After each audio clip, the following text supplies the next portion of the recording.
Hey guys, তুমি আমার ভাবনা গল্পের পার্ট 10-এ সবাইকে জানাচ্ছি স্বাগতম।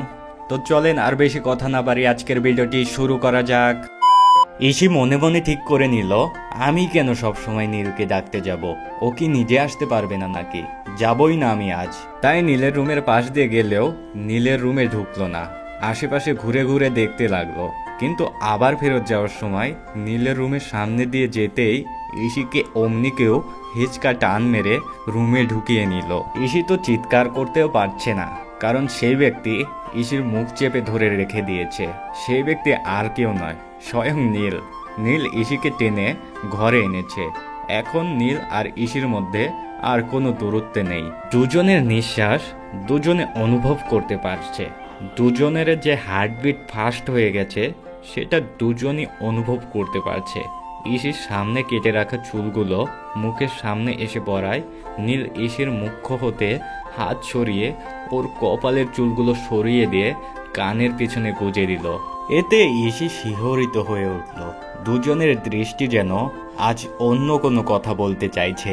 অবশেষে নীরবতা ভেঙে নীল বলল, আমাকে না ডেকে তুমি কোথায় গেছিলে? ইসি বলল, তুমি কি করে জানলে যে আন্টি তোমাকে ডাকতে পাঠিয়েছিল? নীল বলল, আমাকে বলতে হয় না ম্যাডাম, আমি ভালো মতো জানি আমার মা কি করতে পারে আর কি না। ইসি বলল, হ্যাঁ বলেছিল, কিন্তু আমি আসিনি। নীল বলল, কেন? ইসি বলল, তোমার কি নিজস্ব কোনো বুদ্ধি নেই? বাড়িতে এত মেহমান এসেছে আর আপনি খালি শুধু পড়ে পড়ে ঘুমিয়ে থাকবেন, আর আমি কি রোজ রোজ এসে আপনাকে ডেকে তুলবো? নীল বলল, কিন্তু এরপর থেকে তো এই দায়িত্ব তোমাকেই নিতে হবে। ইসি বলল, মানে? নীল বলল, আরে কিছু না, আমি রেডি, চলো নিচে চলো। ইসি কিছু বলতে চাইলেও নীল কিছু না শুনে ইসিকে নিয়ে নিচে চলে গেল। আর এদিকে ইসিকে নীলের সাথে হাত ধরে নামতে দেখে ইরার তো রাগে শরীর চলে যাচ্ছে। ইরা মনে মনে কুটিল হাসিয়ে দিয়ে বলল, হুহ, কি চিপকো টাইপের মেয়ে রে বাবা। তোমার নীলের সাথে চিপকে থাকা, তাই না? সবার নয়নের মণি। বের করছি তোমার সব নাটক। আজকে ঈদের পরবর্তী দিন। সবাই ঠিক করলো আজকে একটু বাড়িতেই খাওয়া দাওয়া হবে, আর সেই রান্না করবে ছোটরা। সবাই তো হই হই করতে করতে চললো রান্নাঘরে। রীতা শেখ বললেন, আরে তোরা পারবি না, সরে যা। নিখিল বলল, কেন আন্টি, আমরা কেন পারবো না? আমরা সব পারবো, আর ইসি আছে তো, আর কি সমস্যা হবে? রীতা শেখ বললেন, যা খুশি কর গিয়ে। রীতা শেখ আর কিছু বললেন না, চলে গেলেন, কারণ উনি জানেন এখন বারণ করলেও এরা কেউই শুনবে না। সবাই তোড়জোড় শুরু করে দিল রান্নার, কিন্তু রান্নাটা কি করবে, মানে মেনু কি হবে? নিখিল বলল, আরে নর্মাল একটা রান্না কর, না হলে আমরা পারবো না। নীল বলে উঠল, এই না না, আমি বলি আজ বরং বিরিয়ানি হোক। রূপালী বলল, হ্যাঁ এটা একদম আমার মনের কথা বলেছিস তুই, আজ আমরা বিরিয়ানি করব। ইসি বলল, হ্যাঁ সে তো ঠিক আছে, কিন্তু বিরিয়ানির মশলা আছে তো? নীল বলল, হ্যাঁ সে চিন্তা করো না, আর যাই হোক আমাদের বাড়িতে বিরিয়ানির মশলা থাকবেই, কারণ আমার বাড়িতে মাঝে মাঝেই বিরিয়ানি হয়। ইসি বলল, তাহলে আর কি, বের করো সব মশলা আর লেগে পড়ো কাজে। সবাই নানান রকম কাজ করছিল, তখনই ইরা এসে বলল, হে গাইস, তোমরা কি করছো? আমিও হেল্প করব তোমাদের। নিখিল বলল, হ্যাঁ তো আসো আর কাজ করো। নীল বিড়বিড় করে বলল, চলে এসেছে। ইসি মাংস রান্না করছে আর নীল পেঁয়াজ কাটছে, আর বাকিরা বাকি কাজ করছে। তখন ইরা নীলের পাশে এসে বলল, এ কি নীল, আমি থাকতে তুমি কেন কাজ করছো? আমি করে দিচ্ছি, দাও আমাকে। নীল বলল, না ইরা, আমি নিজের কাজ নিজেই করতে পারি, আমি বাচ্চা নই। আর তোমার যদি কাজ করারই হয় তাহলে যাও, ওখান থেকে ওই ময়দার গামলাটা নিয়ে এসো। ইরা বলল, আচ্ছা এক্ষুনি যাচ্ছি।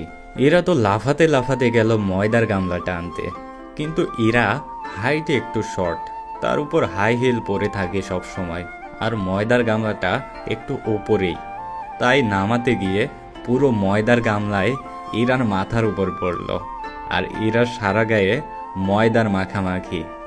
রূপালী বলল, এতদিনে একটা ঠিক জিনিস হলো, ময়দা সুন্দরীর গায়ে ময়দা পড়েছে। নীল বলল, একদম ঠিক বলেছিস সুটকি। ইরা কাঁদো কাঁদো মুখ করে বলল, তোমরা হাসছো, আর এদিকে আমার এই ড্রেসটা নষ্ট হয়ে গেল। নিখিল বলল, তুমি বরং ফ্রেশ হয়ে চেঞ্জ করে আসো ইরা। ইরা চলে যাওয়ার পর সে কি হাসি সবার। রূপালী বলল, নীল তুই ইচ্ছে করে ইরাকে ওই ময়দা আনতে বলেছিলি না? নীল বলল, হ্যাঁ, না হলে আজ এই ময়দা সুন্দরীর দর্শন পেতাম না তো। নীলের কথা শুনে সবাই হেসে ফেলল। যাই হোক, এই দিনটি হাসি মজার মধ্য দিয়েই শেষ হলো তাদের ঈদের দ্বিতীয় দিন। আর সবাই সকাল সকাল উঠে পড়েছে, কারণ আজ বেড়াতে যাবে সবাই একসাথে। নীলকে জোর করে হলেও সকাল সকাল উঠে পাঞ্জাবি পরে আসতে হয়েছে। নীল আজ পরেছে একটা সাদা রঙের পাঞ্জাবি। কিন্তু নীল নিচে এসে দেখলো ইসি এখনো আসেনি। নীল ইসিকে ডাকতে যাবে, তখনই দেখতে পেল যে ওর সামনে নেমে আসছে ওর সেই কাঙ্ক্ষিত ব্যক্তি। হ্যাঁ, ইসি।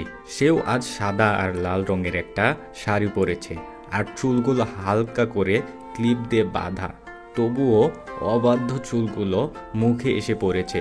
মুখ তেমন মেকআপ নেই, খালি ঠোঁটে লিপস্টিক। নীল তো এই প্রথমবার ইসিকে শাড়ি পরা অবস্থায় দেখলো, আর এতেই ওর অবস্থা খারাপ হয়ে গেছে।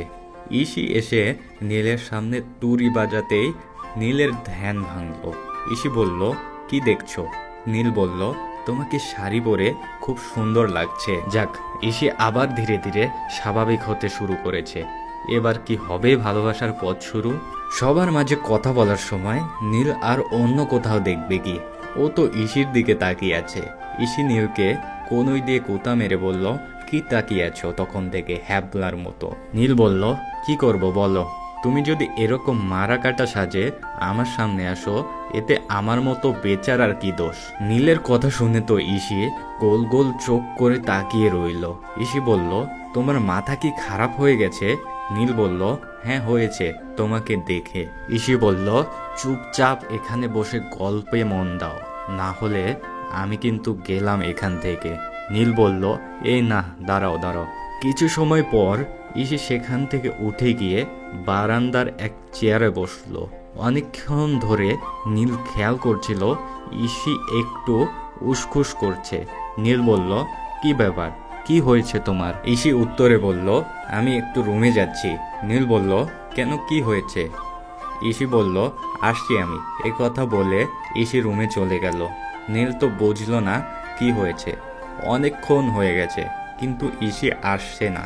এদিকে সবাই বের হওয়ার জন্য ইসিকে খুঁজছিল, তাই নীল বাধ্য হয়ে ইসিকে ডাকতে গেল। ইসি রুমে 2-3 বার নক করে বসলো, দরজা খোলা আছে। নীল রুমে গিয়ে দেখলো ইসি বিছানার এক কোণে মাথা নিচু করে বসে আছে। নীল বলল, কি হয়েছে ইসি?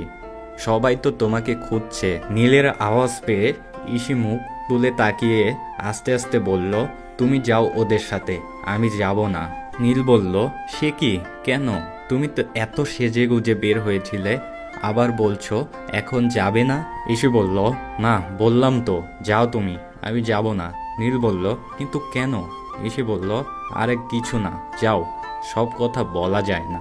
নীল কিছুক্ষণ চুপ করে বসে থাকার পর বলল, তোমার কি পিরিয়ডস হয়েছে? ইসি তো অবাক চোখে তাকিয়ে আছে। নীল গিয়ে ইসির সামনে বসে ওর দুটো হাত ধরে বলল, পিরিয়ড নিয়ে লজ্জা পাওয়ার কি আছে? এটা তো তোমাদের একটা গর্বের বিষয়। এই কারণেই তো তোমরা মা হতে পারো।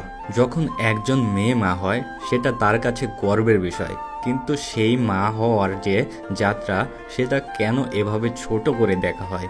কেন এভাবে লজ্জার বিষয় হিসেবে ভাবা হয়? দেখো ইসি, বাকি ছেলেরা কিভাবে তা আমি জানি না, কিন্তু প্রত্যেক মেয়ে এক একটা মা। মায়ের সম্মান করা প্রত্যেক ছেলেরই দায়িত্ব। তাই তুমি চলো আমার সাথে। নীল ইসিকে কথা বলার সুযোগ না দিয়ে ওর হাত ধরে নিয়ে গেল। ইসি তো কেবল দেখছে নীল কি করতে চাইছে, কারণ একটা মানুষ কিভাবে এত ভালোভাবে সবকিছু ওকে বুঝিয়ে দিল সেটাই ভাবছে। গাইস, আশা করি আজকের পর্ব ভালো লেগেছে। আর আপনাদের মতে কি পিরিয়ড নিয়ে যে কুপ্রথাগুলো সমাজে রয়েছে সেগুলো ঠিক? যদি একটা মেয়ে হয়ে আমরা অন্য মেয়েকে বলি যে এটা অপবিত্র জিনিস, তাহলে এই কুপ্রথা জীবনে বন্ধ হবে না। এর জন্য ছেলে মেয়ে নির্বিশেষে সবাইকে একজোট হতে হবে। তো দেখা হচ্ছে পরবর্তী পার্টে। সে পর্যন্ত ভালো থাকবেন, সুস্থ থাকবেন। বাই বাই, আল্লাহ হাফেজ।